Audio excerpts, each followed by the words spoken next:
Welcome back to another episode of Quick Picks with the Geek. I am your host, Bro Power the Geek. All right, let's break down this light heavyweight clash at UFC 307, Ovince St. Preux versus Ryan Spann. This fight is about two big guys throwing heavy leather, and I'm here for it. Like, if you enjoy watching two boulders rolling downhill and crashing into each other, this is your kind of fight. Also, get ready for a lot of wild punches, and possibly some serious head scratching at whatever is happening in the octagon.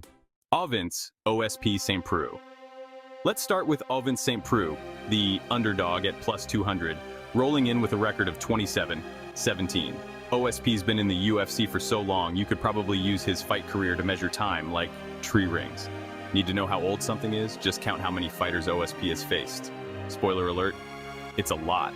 He's unpredictable, and it often feels like he's playing a completely different sport, like he's reading a jiu-jitsu cookbook, while everyone else is using Google Maps to navigate.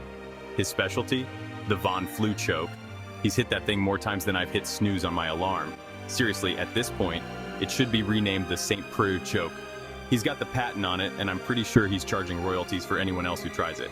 OSP is the kind of guy whose strikes come from angles that would make a geometry teacher sweat. He's long and lanky, which is great for making his opponents wonder if they're fighting a man or one of those inflatable tube men from a car dealership. But here's the catch. OSP's like your old flip phone.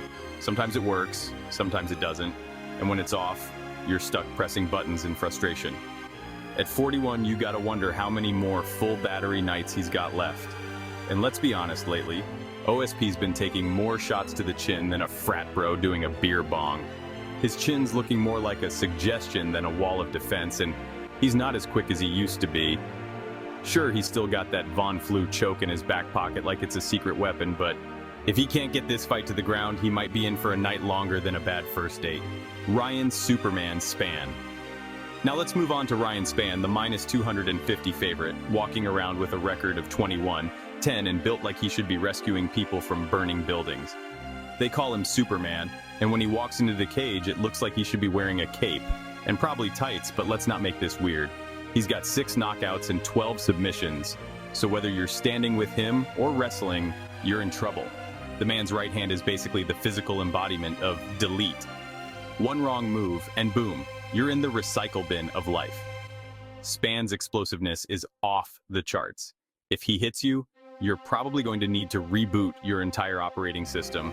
And don't sleep on his submission game either. It's like sneaky good, like when you realize your quiet friend knows how to break dance out of nowhere. His guillotine choke, deadlier than my mom's lasagna, and trust me, people have needed medical attention after that. But let's be real, Spann's like a Ferrari without seatbelts. He's fast, powerful, and sometimes crashes headfirst into danger.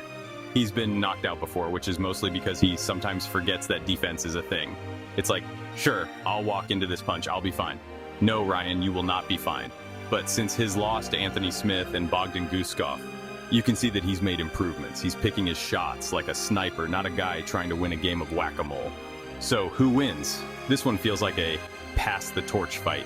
OSP's got more experience than a Yoda training montage, and those sneaky submissions could catch Spann like when you step on a Lego in the dark. But Spann's youth, power, and explosiveness are about to turn OSP into more of a historical artifact than a contender. OSP's looking slower than dial-up internet, and if Spann lands one of his bombs, it's going to be lights out faster than a power outage during a thunderstorm. Official pick, Ryan Spann.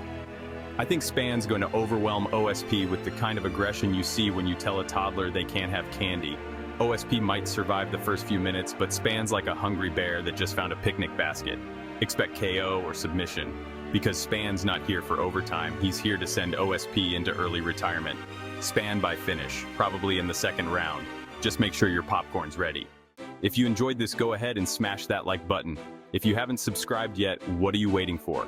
Hit that subscribe button and turn on notifications so you don't miss a beat when the next video drops. And don't be shy, leave a comment below and let me know who you got winning this fight. Let's see who really has the crystal ball around here. Until next time.